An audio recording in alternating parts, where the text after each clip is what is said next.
we'll start with a design activity. That's the reason. For those who entered late, there are pens and paper up front. We're going to do a sketching activity. And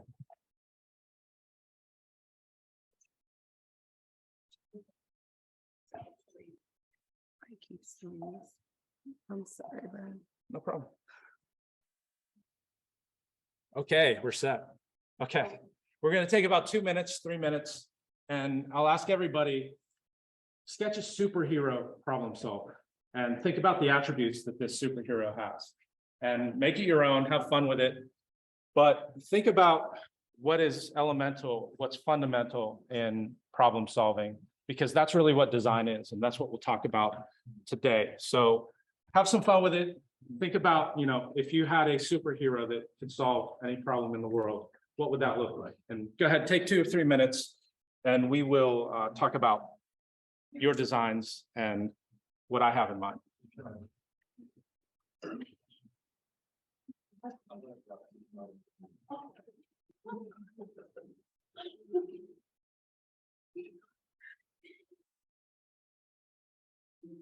It can't be Iron Man. For those mechanical engineers in the room.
About 15 more seconds.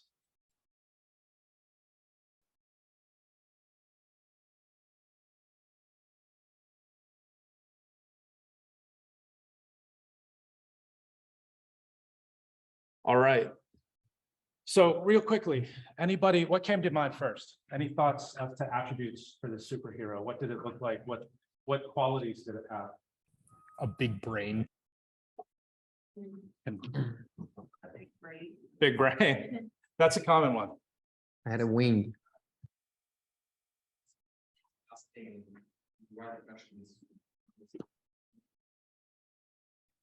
Any others? Wings. Someone with great observation skills. Observation. That's a good start. It's like you read my presentation already. To limit observation bias.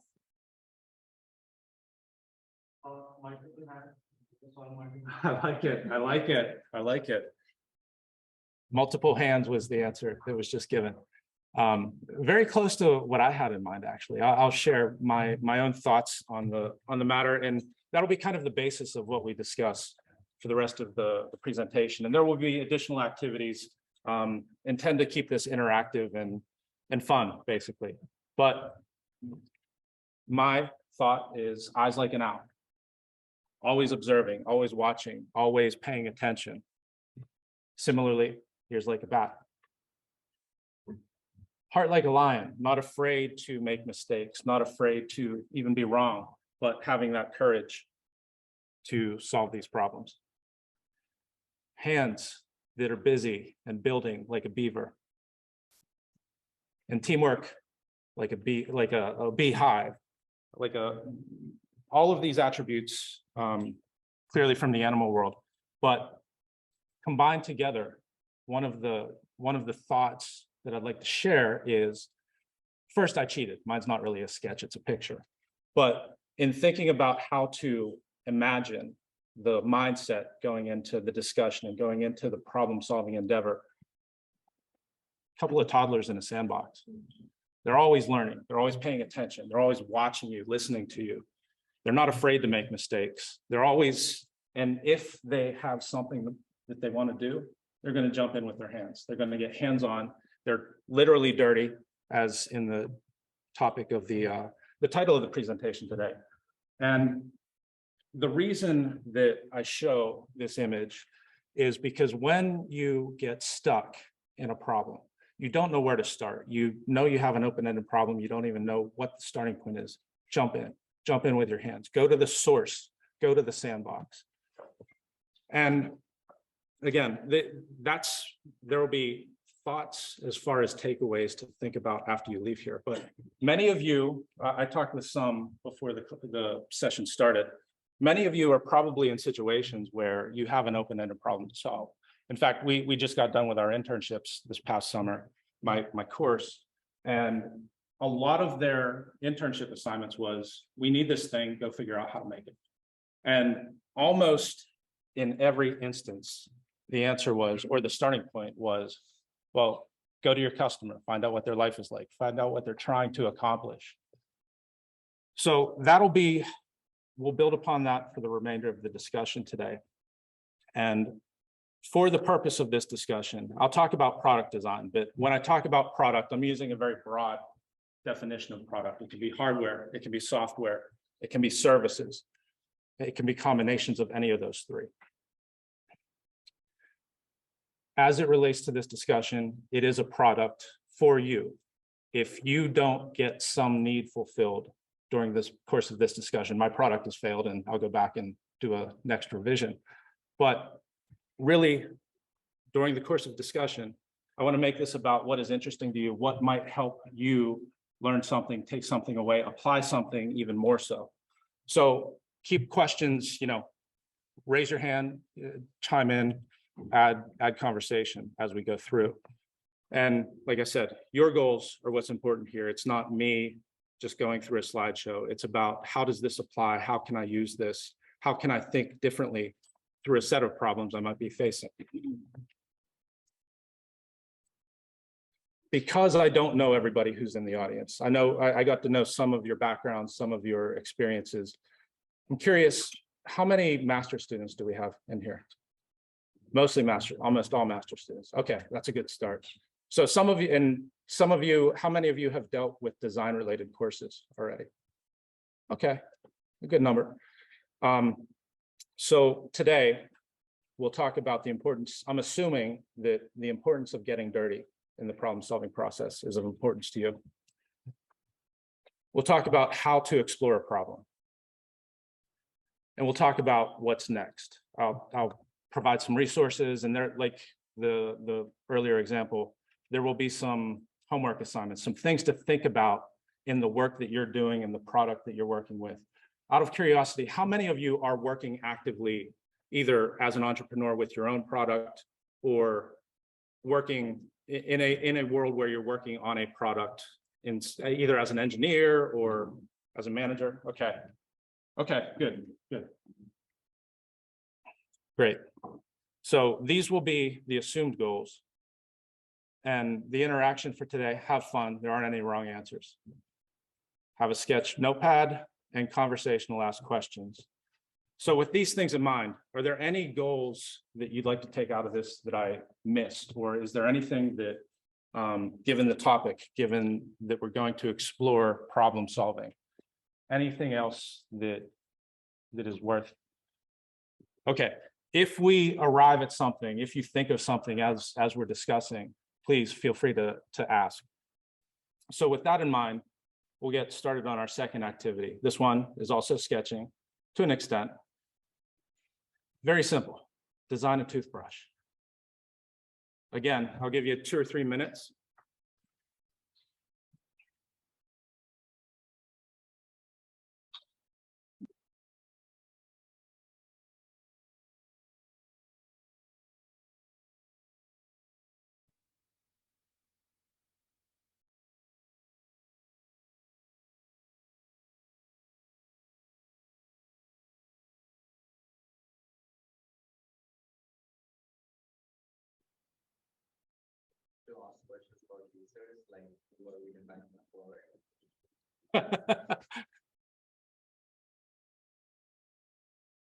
Make it your own.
We'll go for another minute.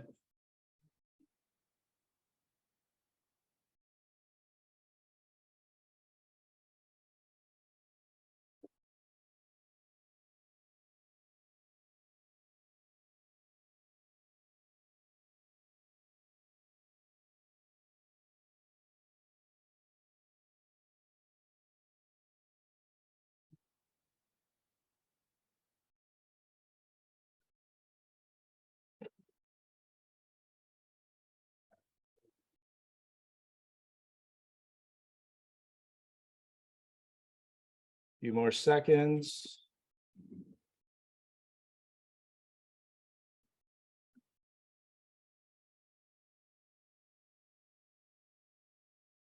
Okay, so everybody in the room, and for those online, you may not have heard it, but we had probably the best possible question asked from the front row here. The question was asked, are we allowed to know who the toothbrush is for?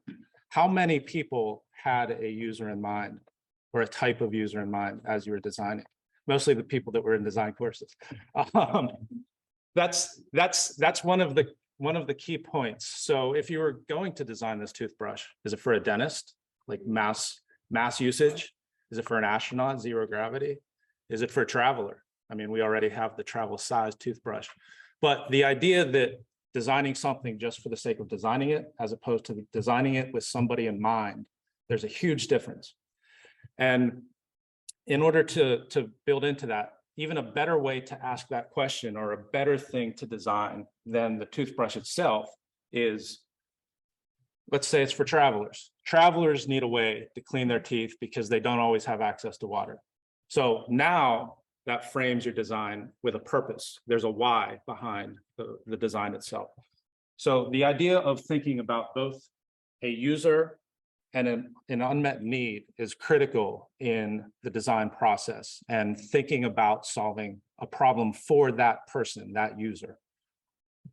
And a very simple way to look at it, and anybody who's working on a product right now should be able to think about their own product in these terms. I think about the MSPM program in these terms. Who is my program for?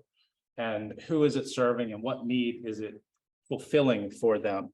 And the way that we look at it is to say blank needs blank because blank. So the user needs some solution because they have an unmet need. Very simple, but you can rethink the most complicated problems in these extremely simple terms. And if you can't answer this, you need to think about it. And you need to think about, why don't I understand who my user is? Or why don't I understand what their unmet need is? And if you can't build off this foundation, you probably don't have a direction. You're sailing without navigation. Now, in contrast, I'll turn to my own toothbrush. Normally I bring it in, but that's kind of gross, so I'll just show you an image of it. My toothbrush at home has Bluetooth. Now, I have a confession to make. I have never used the Bluetooth function. I never will use the Bluetooth function. I can't imagine what the Bluetooth function, what problem it would solve for me. Not in a million years. Like, I can only imagine it creating more problems. But it was inexpensive. So it was inexpensive and it had it had 4.5 stars, and it's an excellent toothbrush for what it's worth.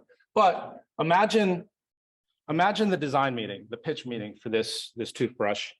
Bunch of designers, bunch of engineers sitting around the room, maybe some executives. You know what we really need? We need people to hold their phone while they brush their teeth.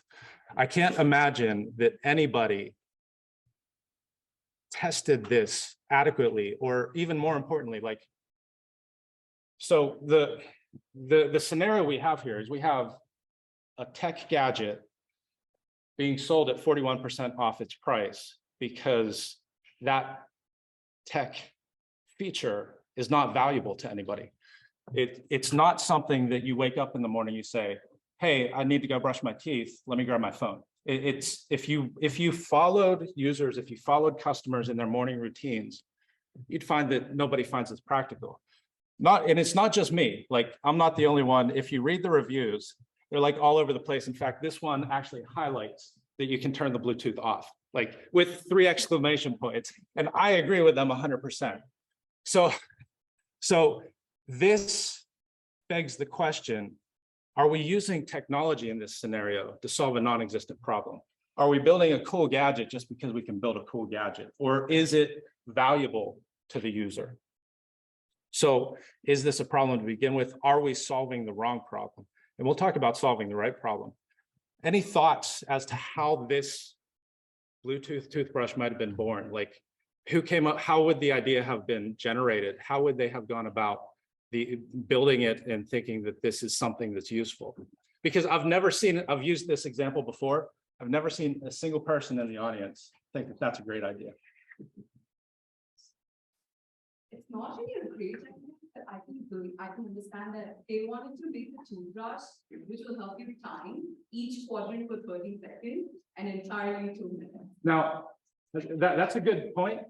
It does that mechanically. You don't need. Exactly. Yeah. Okay. Yeah. Yeah. Any thoughts? Maybe when they were designing this product, is when anything with connected devices or like IoT devices increasingly popular. Yeah. They're trying to fit this cool feature in it.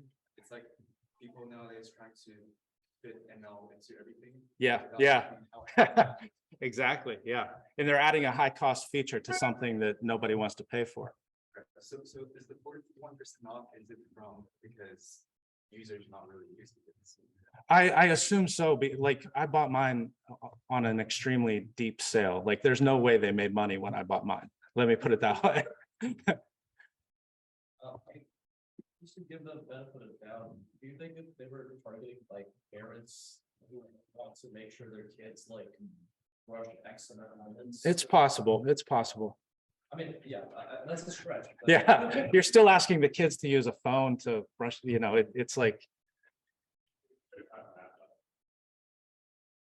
Yeah, yeah.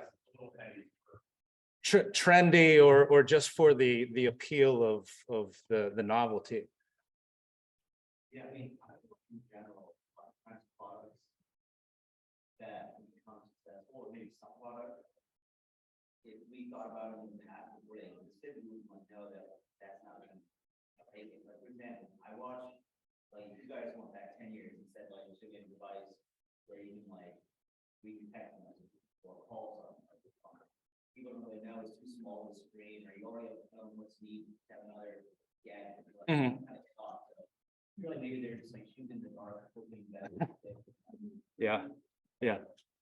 Part of me feels like a kind of designed in a vacuum and with like a bunch of toothbrush knobs and like you know, like if you pitch this to a row of toothbrush knobs, I can imagine this going really well because it's like they care about that experience. Yeah. So I think that they maybe miscalculated how widely appealing that would be. Because I think Yeah. that's still good it exists and like there's some people who care about it. I just don't think it has the Yeah. mass. Yeah. appeal. And the funny part about that is pretty much any time that we talk about design and features to products that you use, college students think their world is surrounded by college students. So that's their entire reflection. So they're always looking at something that affects me and how I use it or how my buddy uses it, not how the general population of users or segments of users might use it.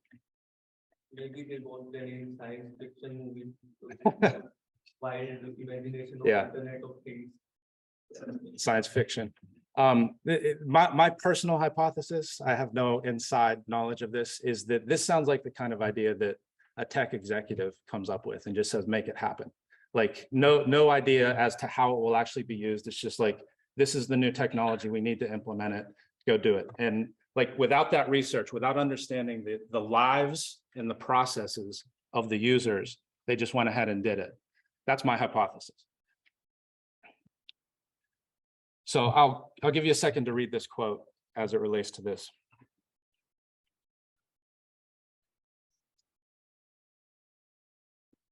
The manager who comes up with the right solution to the wrong problem is more dangerous than the one who comes up with the wrong solution to the right problem. And I think this is an example of that. It's a profound quote, and it speaks to what we'll explore today, is the idea of ensuring that you understand the right problem to be solved. So any ideas on how we would have designed this or not designed it in this case with this in mind? How might you have gone about understanding what the next toothbrush design should look like? Market research, Focus groups. focus groups.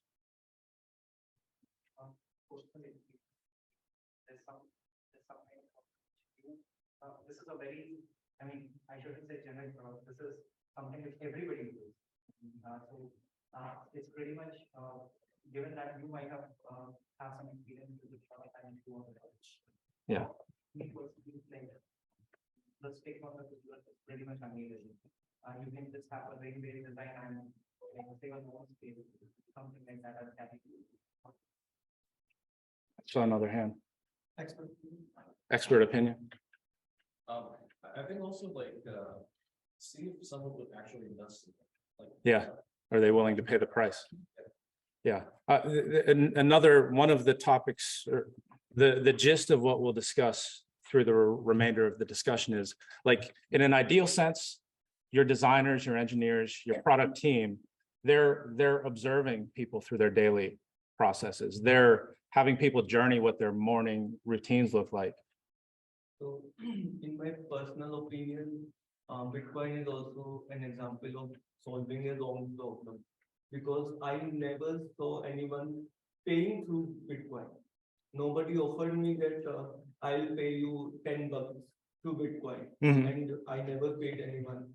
So it's an investment or a trading platform or gambling platform. Yeah. It's not a coin. Yeah. So the criteria that whether someone is all that we have heard, Yeah. all fail. Yeah.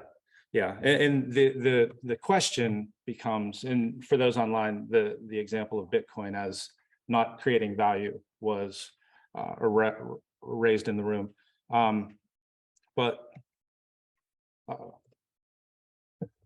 So with this in mind, we'll talk about what is design. And for the purpose of today's discussion, design is not engineering a cool tech gadget. It's not building something because you can. It's building something that solves your customers' problems. That's the goal. That's what creates value. So as homework, for those of you that do have products you're working on, think about writing one of those Mad Libs for your own product, if you haven't already. Blank needs blank because blank. And that's the user, what your product represents, and then what their unmet need is. Basically, why does it exist and for whom? So the foundation and the philosophy behind what we're discussing in today's context, the idea of problem solving and equating design and problem solving as equivalent really leads to the idea that if you know how to think through a problem, if you know how to define a problem correctly, you can use that methodology, you can use that mindset to solve any problem. If you know the way broadly, you'll see it in everything. These problem solving techniques are universal. They're not just tech, they're not just entrepreneurship, it's everything. And a lot of what we discuss and a lot of this philosophy comes from Toyota. That's where I started. How many people here are familiar with the Toyota way or the reputation Toyota has for creating value and problem solving? Okay, a few people. Toyota really, like, they learned to, probably better than anybody, at least at the beginning, build a culture around problem solving. And the culture of problem solving, and that I failed to introduce, the initial quote slide was from an ex-president from Toyota Motor Corporation, the go see, ask why, show respect. Their whole idea is to go to the source of the problem, understand it, study it, use all your senses to embrace it so that it can be solved properly and then improved upon. And without that foundation, there is no way to improve it. Like I said, it's this book is, it explains the Toyota management principles, but it's to create value, to be hands-on, focus on the customer. They were one of the first to really look at, does what we're doing create value to the customer or does it not? The opposite is waste. And then the problem is most important. In fact, at Toyota, there's a saying that no problem is a problem, which means that if you don't have a problem, if you aren't working on a problem, then you don't understand what your problems are. So getting dirty, getting into the mix, going to the source, meeting with your users, your customers is really key. And your other stakeholders, whoever else is on your team, like understanding what your team's needs are just as important in problem solving as anything else. And it's something that they just do culturally as a default. It's the way that they're trained. It's the way I was trained. It's just in everything that they do. It's even in their advertisements. Here's an ad for a Tundra showing dirty hands fixing something. Here's photos from their website showing how their R&D department works. In their action shots, they're doing things. They're not sitting at a desk. At Toyota, the idea of the phrase desk engineer is an insult. Like if someone says that guy's a desk engineer, that means he doesn't go out and look at the problem and meet with his customers often enough. So like I've heard people referred to as that, and it's not good. It's not the way you want to be viewed in that environment. And it's not just true at Toyota. Amazon has the phrase, start with the problem and work backwards, right? This is a shot from McKinsey's website. They have a whole department, a whole program helping customers go and see. Very simple, but the value is there. And the idea is not obvious to everybody that your solutions or the starting point for your solutions exist at the source of the problem. And then this guy infamously brought all his managers back to the office recently because he learned the hard way at Tesla that you can only solve problems if you're in the environment where they're occurring. So today, we'll talk about it, the beginning of, we won't get through the entire process, but there's a design thinking process called the double diamond. And the people love frameworks, so we'll talk about it, but I'll encourage you to think more broadly than just the framework itself. And as it relates as a lead-in to this process, this quote from Einstein, if I had an hour to solve a problem, I'd spend 55 minutes thinking about the problem and 5 minutes thinking about the solution. And that's like, I can't think of a better way to express the importance of knowing what you're solving and why. So the double diamond process, it's relatively, I'll use the cursor so people online can see, but it's an extremely simple development process. It starts with a hypothesis here at this intersection. And then the reason that it's represented by diamonds is the shape should be reflective of the mindset through each phase of the process. So as you're discovering the process, you start with a hypothesis, but you want to walk in with the idea, the understanding, the knowledge that you don't really understand it. You think you might have an idea, but now is time to explore. So you want to think divergently. You want to be open-minded and find all sources of information. Then in the define step, now that you've had that, you've collected data, now you want to refine it and find a direction forward. Then as you're developing and thinking of new ways to solve the problem, then you think divergently again, sketches, prototypes, all these things. And then when it's time to deliver, that's your testing, that's your refinement again, right before you're ready to go. And that can be divided into the left side of this diagram is the problem space, the right side is the solution space. And throughout it, of course, you're iterating, you're finding new information and maybe taking a step back or recalibrating your hypothesis in the first place. This is extremely simple, but so many people make the mistake of starting with the solution first. We've all done it. Everybody here has started thinking they know a problem, jumping to a solution, and then realizing, oh, I need to go back and understand again.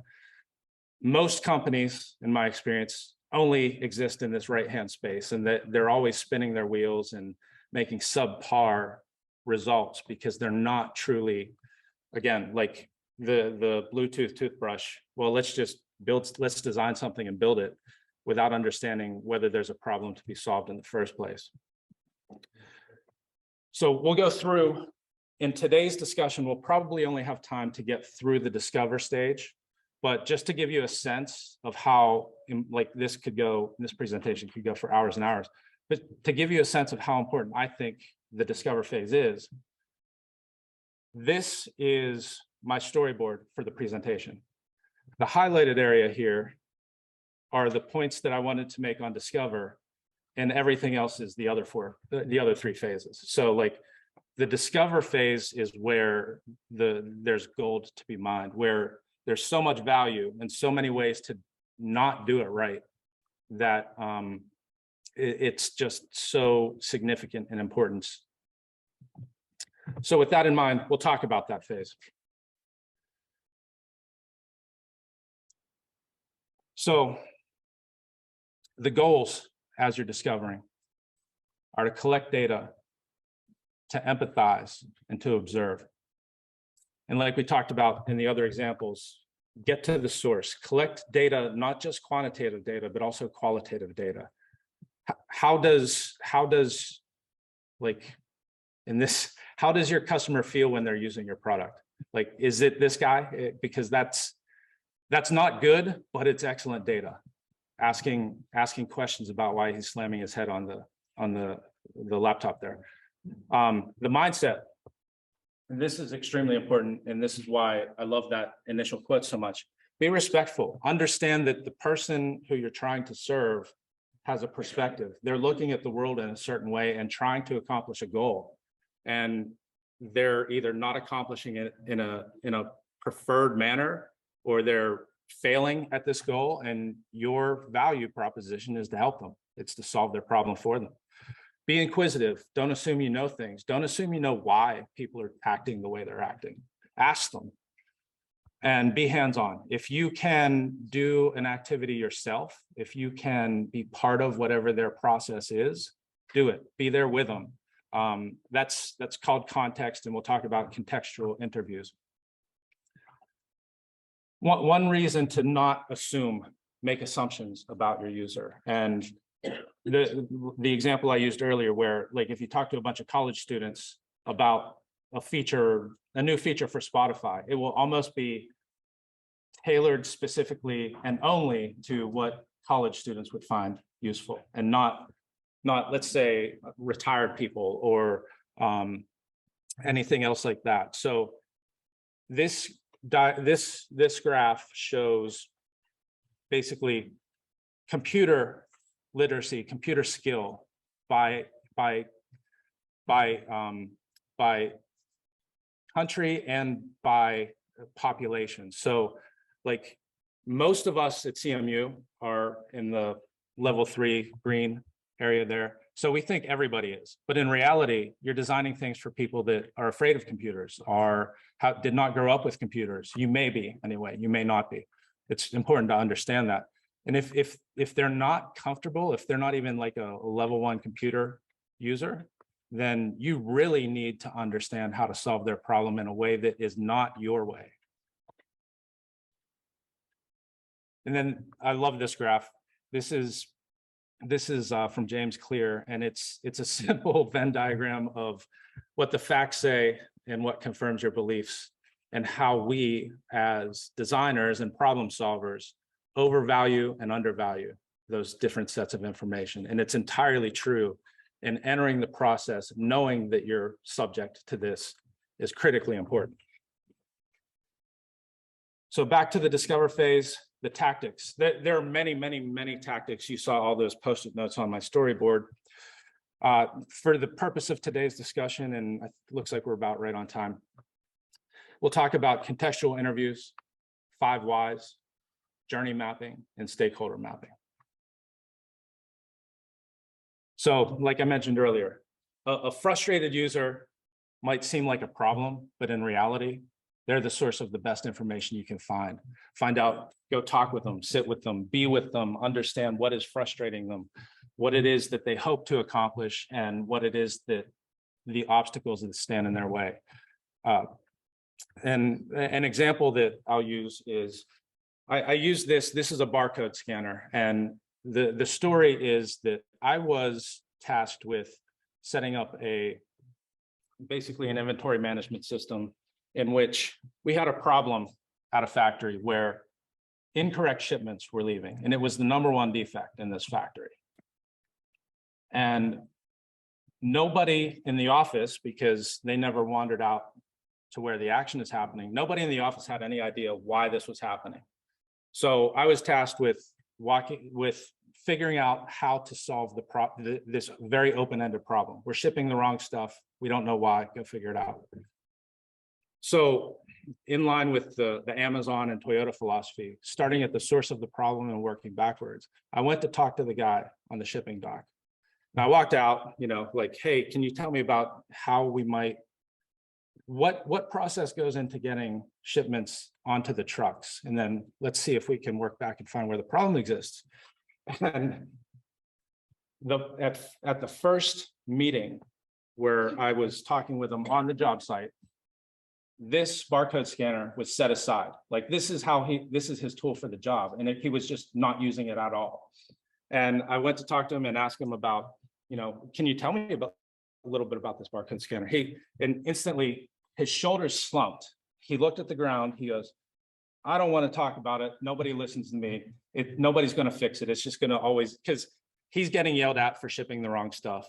His tool doesn't work, and he just doesn't want to deal with it. But that was gold. That was the perfect lead in to say, well, okay, help me understand, or can you show me or allow me to try it? And sort of team up with them in solving this problem, or at least uncovering where the problem might exist. And one thing led to another.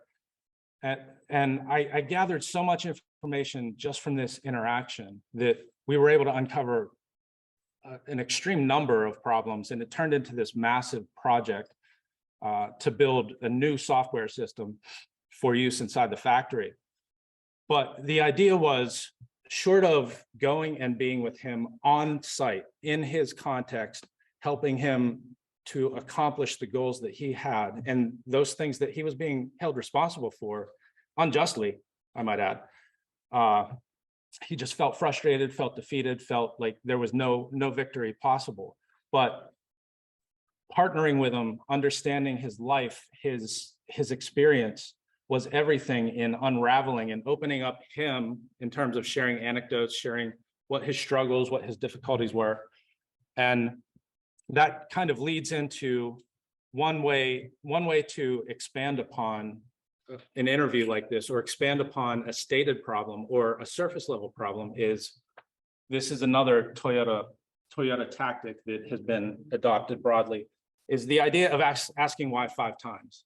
And the theory behind the idea of 5 whys is, if you ask why is this thing broken, you'll get a surface level answer. The battery doesn't work, or it stopped communicating in the case of the barcode scanner.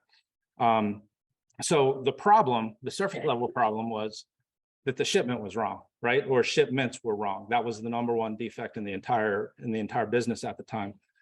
Why? There was a tracking system error. Why? The scanner was broken. Why? The IT department didn't respond when he asked them for help. And why was that?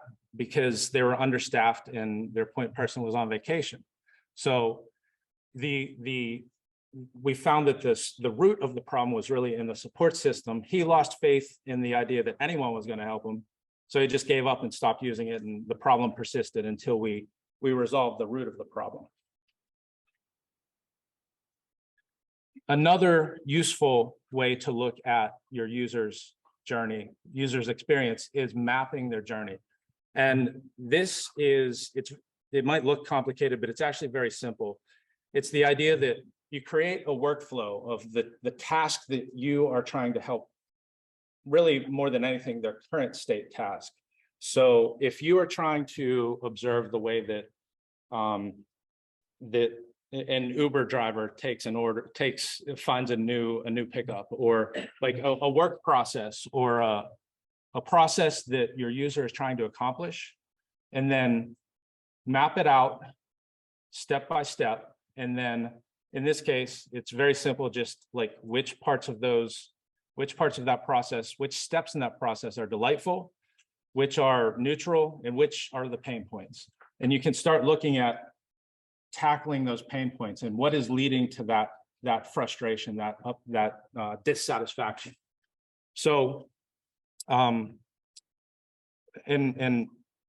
this is another, just in regards to how to, this is the results of data that I collected from interviewing 5 of my students a couple of years ago. And it's not yet arranged, but it's the data, it's the insights that I took from these 5 interviews of, what is it about MSPM that attracted you? What is it about MSPM that that you find either extremely helpful or problems that we can make better? And this, I don't have the image of it, but it leads to the creation of things like affinity diagrams, where you can start to visualize and categorize and prioritize solutions. That's as far as I'll go in the solution space, but we'll go into design activity number 3. And I'll ask you to sketch the sequence of steps on a product that you're working on. And if not on a product, that if you aren't working on a product, maybe think about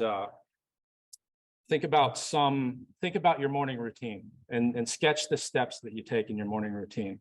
And then have 3 categories under that sketch that are smiley face, neutral face, and sad face. And think about every morning, if that's your choice, if you don't have your own product.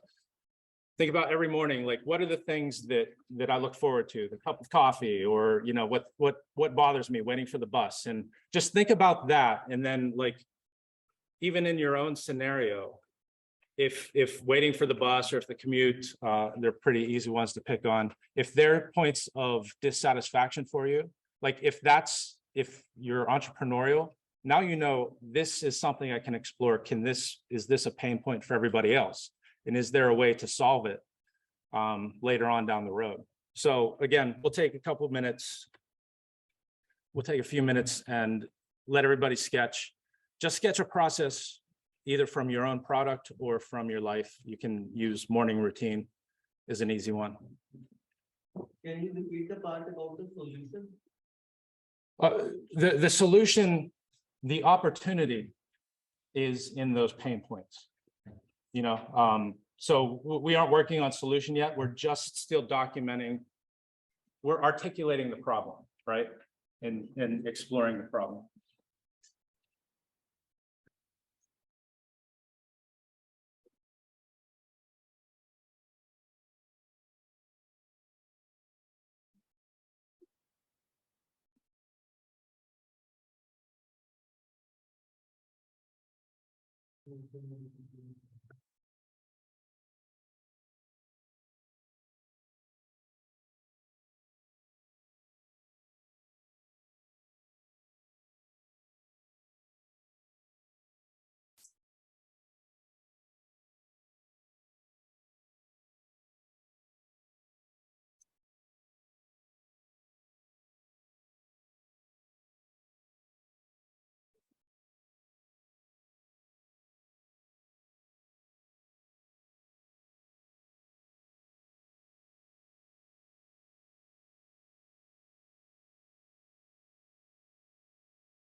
We'll go about 30 more seconds. I see a lot of writing still.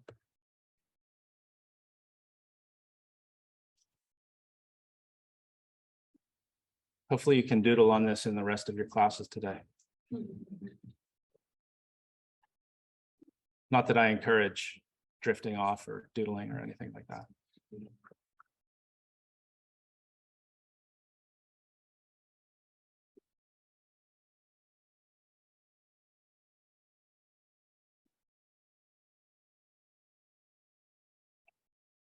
Okay, we'll move on. We won't dwell on the results, but it was a thought experiment, if nothing else, to walk through that idea, see it through the filter of what is enjoyable and what is painful and where might problems exist. The homework is make it real for those working on a product, especially. Use your own product and think about your pain points, your delightful points during the process. Think about the process itself. And if you haven't already, map the process in a discrete manner so you understand step by step what you're doing and what you intend for your users to do. And then even better, follow users of your product, follow users of your competitors' products, and understand the same as to how they view the experience. The final thing that we'll discuss, ooh, that's grainy, that's pixelated. The final thing that we'll discuss is the idea of stakeholder maps, because design and problem solving doesn't affect only your end user. Your team is affected. Your business stakeholders are affected, and there can be many more affected people as you're designing a process or a product than you anticipate without listing it out. Like this, it's very grainy on the screen, but this is my own programs. This is the MSPM programs stakeholder map. And I did it soon after accepting the role of directing the program, because it was critically important to understand who are my stakeholders, who's involved. As I look for problems to be solved within the program, who do I need to consider? Who's affected by the quality of the program? And what you can't see on the screen because of the pixels is in this image, I have it broken down into three main categories: students, industry, and administration. But zooming out, like this activity is a thought-provoking activity. Branching out, I realize each of these has like 5, 6 different types of people, more in some cases. And then branching out again, like just to operate the product that is the MSPM program, all these stakeholders, actually, there's even another tier of this in reality. All these stakeholders are affected. And I need to understand how each of them views what each of their needs are from the program, prioritized, with obviously like students being way up top. And but look at their needs. Am I understanding their needs? Am I taking the time to be with them and communicate about their needs adequately, to the point that like maybe I only need to talk to my dean once a year, once a quarter, whatever it might be. But I still need to understand how she and he, because we're SCS also, how they view their needs from the program, every bit as much as how the students, and design the program accordingly and solve the program's problems accordingly, the same way that I would with students. And this basically leads into activity 4. We'll skip activity 4. You can take it and run with it afterwards. But the idea is, again, for this product or products that you're working on or have worked on, like, who are your stakeholders? Do you really know? And are you communicating? Are you meeting their needs to the extent that you're confident you are? And that leads to the homework assignment is, do you have all adequate communication with them? Do you understand their needs? And how are you confident that you understand their needs? Do you know what, like I deal occasionally with the legal team here at CMU. Do I know what their day-to-day workload is like? And do I understand why they're making rules and different decisions that affect the program? so that I can adapt accordingly. Like walking in their shoes is critical, and especially for those people that are your closest stakeholders. So that's the beginning of the double diamond process. We won't go through the design stages because that would take additional hours, but I thought I heard something. Anyway, in closing, this quote from the former president of Toyota Motor Corporation is the thing to remember. If you don't know where to begin in your problem-solving journey, go see, ask why, show respect. Our goals were to talk about the importance of getting dirty, how to explore a problem, and what's next, and that is next. Some resources that are extremely helpful. I talked about some of Don Norman's work in the course of the discussion. That chart about computer users was his or theirs. Excellent book, Design of Everyday Things. They have excellent articles on their website, and it's something that's worth subscribing to on LinkedIn so that you get updates, that type of thing. The Toyota Way. There was very. I'm a little surprised that it isn't more well known, but it's for those that understand the way that Toyota approaches problems and creating value. This is critical.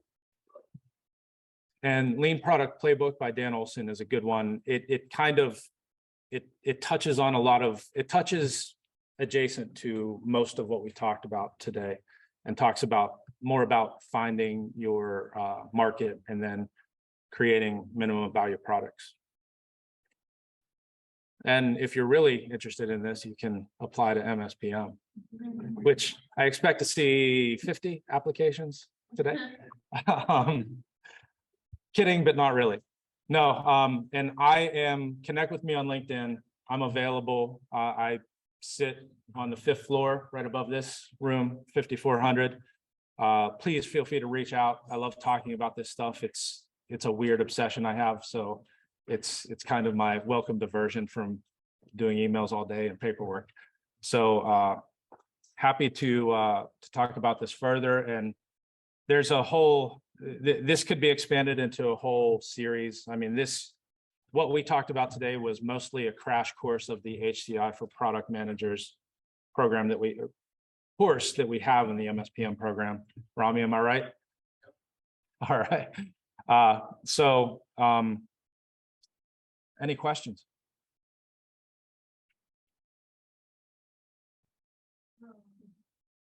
I really like, able to piggyback and observe the users because people say different things and they can do.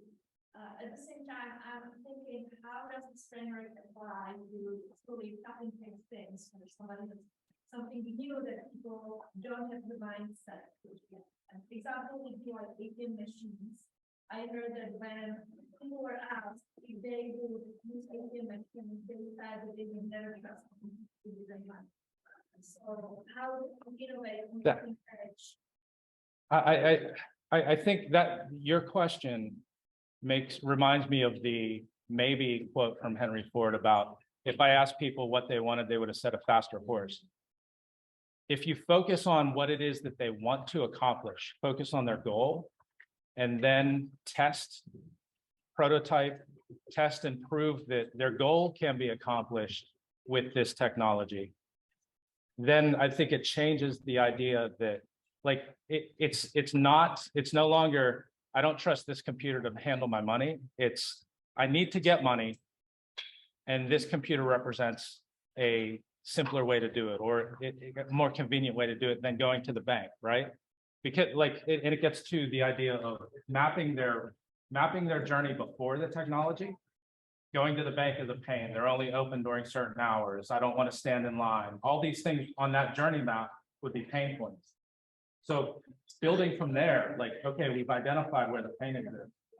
Now this is not a computer. This is a solution to the pain. Does that make sense?